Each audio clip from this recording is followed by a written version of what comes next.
So earlier today, a new expansion was announced for WoW called World of Warcraft Dragonflight. Obviously it's centered around the Dragon Isles, which has been expected for a long time and was then leaked to the public for a while now. A lot of stuff was leaked actually, as it turns out. Some of which was so surprising that people assumed to be automatically fake from the start. I guess, like, my entire point of view of this announcement summarized is, like, cautious optimism. And I'd like to explain why. So the setting for this expansion is called the Dragon Isles, which is self-explanatory. It's the homeland of the various dragonflights of Azeroth. It's where they would congregate in the view of the new lore, which is that back during the Sun Reign 10,000 years ago, when the War of the Ancients happened, the Titan Keeper tier had his keepers shroud the Dragon Isles in what looks like a form of a veil similar to the mists around Pandaria, only this time, instead of being the divine intervention of the last Emperor of Pandaria, it is a titanic device that did this. And now, after so long, one of the Titan Keepers finally awoke and barely managed to restore the way to the now shattered dragonflights who have returned back to their ancestral home. Blizzard stated that this is going to be a situation where the Alliance and the Horde are sending groups of researchers and settlers together to explore this land, cooperate with the dragonflights, and see what's there. Which I think for me is one of the most exciting parts about the expansion, because we're kind of back to the kind of classical adventures that people keep saying that they've wanted for a long time. And what I mean by that is, there's no, like, world-ending threat around the corner this time around. Ever since the Burning Crusade, there's always been some kind of apocalyptic event going on at any given point in time, except for Mists of Pandaria. So, in Wrath, there was the Lich King and the Scourge. Cataclysm, there was Deathwing and Twilight Hammer Cult. In Warlords, it was the Iron Horde, and then the Resurgent Legion. In Legion, it was the Legion itself. In BFA, it was the Old Gods in the background. In Shadowlands, it was a terrible expansion all around. But that's not the case here. Like, there's no world-ending scenario unfolding here that we have to worry about. It's just a new land full of new opportunities and cultures that we have yet to encounter that we can now explore, because it's very dragon-centric. It's gonna be very hit or miss for a lot of people. Personally, I think dragons are fucking cool, so I'm very excited to see it happen. I'm glad it's happening. It's just a return to, I guess, what I would call normalcy, almost. Like, Shadowlands was weird as fuck in a variety of ways, and Dragonflight feels much closer to what WoW has always been than Shadowlands ever was. Which is weird, because a lot of people are acting like Dragonflight and the trailers were so completely alien to what WoW is, when I would argue that's really not the case. And I will give your name to every breeder in the dragons that they have to watch out for you. So the new class/race is very interesting to me. They're called Drakthir. They're essentially a new kind of dragon spawn that were created by Neltharion, aka Deathwing, back before the War of the Ancients, that have been lost upon the Dragon Isles for 10,000 years now. We don't know much about them yet, other than that they are an artificial creation by Neltharion that is reawakening now in their starting zone called the Shores of Awakening, now that the Dragon Isles is kind of unfolding to the world again. And what makes it a bit weird for me is that they are the first time we've seen in WoW a race that only has one class, and vice versa, a class that is only tied to one race, which is Evoker. At the moment, as far as we know, any Drakthir that is made is going to be an Evoker, and the only way to play an Evoker is to make a Drakthir, which I don't like, personally. I've never really liked very large class limits in WoW, especially now. I think that in the current state of the setting and its lore, there really isn't an argument for any, like, one particular race to not be a certain class. I think class restrictions should just be done away with by this point.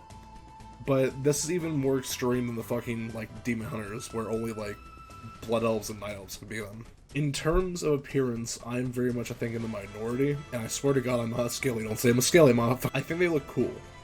I like their shifted forms, or I guess their draconic forms, a lot. I am infinitely less interested in their guise forms, because, I don't know, like, the draconic options look neat, but what it's attached to, for the moment at least, is very generic. Like, it just looks like a blood elf male with like human textures and a human female. And that's boring?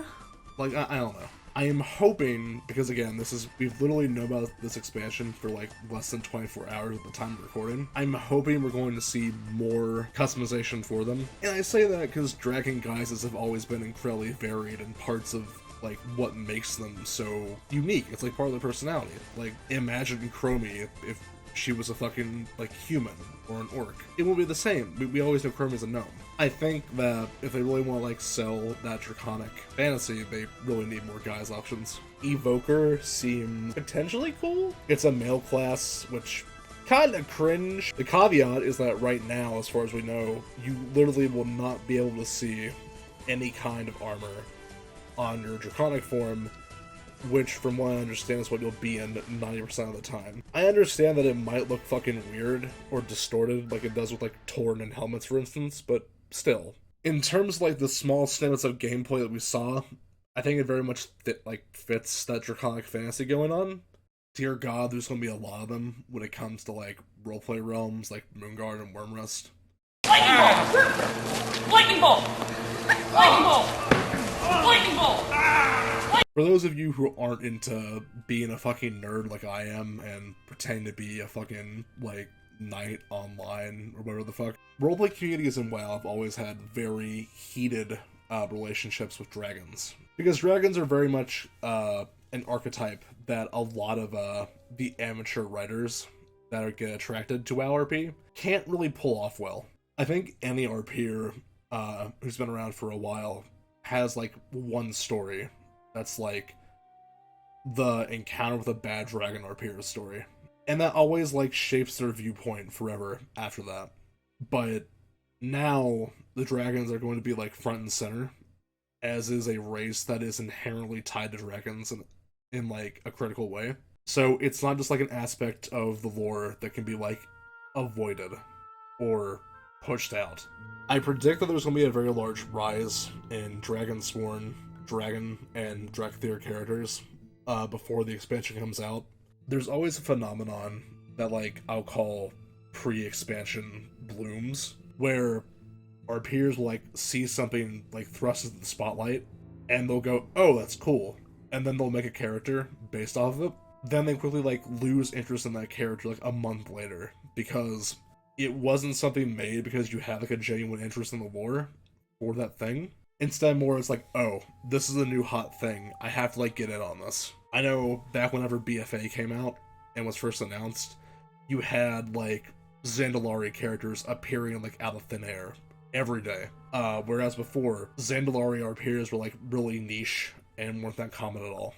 I expect there's going to be some, like, Wormrest Accord-like guilds where it's, like, groups of dragons and Dragonsworn. Similar to how, like, Horde military guilds, like, exploded back during BFA, and how Orc clans exploded back during Warlords of Draenor. I'm sure they'll all be pretty flavor of the month and will probably, like, vanish before long. Like I said, these things are almost always done not because the people involved have, like, a passion for them, but because they just want to get on the new trend. Still, though, I think it's going to be a fun time. I look forward to seeing where the stories and local communities go. It'll be interesting to see if concepts like Dragon RP would be, like, publicly accepted now, or if it'll still be, like, a fringe off to the side. Champion, I can sense Azerite nearby. The zones we were shown all look very cool to me. They're all visually really fucking pretty, and I like that a lot. I think for me, what I'm mostly interested in, and this has always been a thing for me, I'm more so excited to learn about the races in these zones rather than the zones themselves. I think the Jarden, those big fucking fire giant Vrykle looking guys, look badass as hell. I know a few of my friends have already said they want RP one, and I can't disagree with them. They look really sick. I really want to learn, like, what are they? Are they, like, related to the Vrykle in any way? I have a slight theory that they might be, like, some of the Titan Keepers that were left behind that, like, somehow got the Curse of Flesh or something similar. So, there is the basically new Grizzly Hills, Azure Span. Really captures that Redwoods look that they like wanted to go for. I'm very interested that there's a bunch of Northrend races here. We saw a ton of Tuskar, which awesome. I love their new models. We saw updated Gnolls, which is amazing because they really needed it and they look super cool. I am desperately praying though, please, dear God, Blizzard, involve the Tonka in some way. Give them new models. I'm begging you, please. They're really cool. They have a lot of cool lore. Beyond that, I think it looks really neat. ONR in Plains. So, again, it's a new situation where a race that has had, like, very bad textures for a long time is finally getting an update, which is a Centaur. They really need it. This time around, from what they describe, they seem to be, like, dragon hunters, which seems really fucking cool. Overall, I think all 4 of the zones shown, like, look really cool. They're visually stunning. It's not really a case like in Shadowlands where, like, outside of Maldraxxus, I saw each of, like, the 4 areas and went, wow, this looks really boring. I don't want to go there.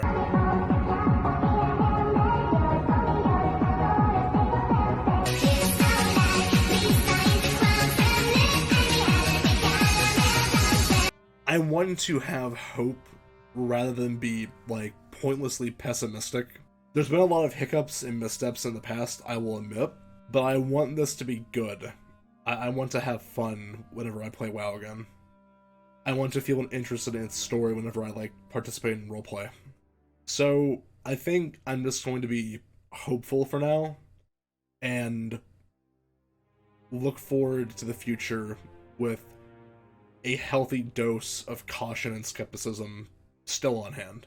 With all that said, though, I basically just wanted to, like, strike while the iron was hot, so to speak, and give my thoughts and opinions on stuff. I'm about to graduate from college, and though I'll be, like, getting a job and, you know, being a fucking adult, very, not based, I know, I'll be looking forward to trying to, like, use what free time I have, now that I won't be, like, burnt out, by university, to try and make videos on the side. For those of you who are new to my channel, I tend to focus on, like, WoW stuff, but I also, like, will occasionally do shit with, like, Arma 3, mostly 40k stuff. I stream, like, once in a blue moon at twitch.tv/Scraggedy, but otherwise, thank you so much for watching. I hope to see you guys again soon. Bye-bye!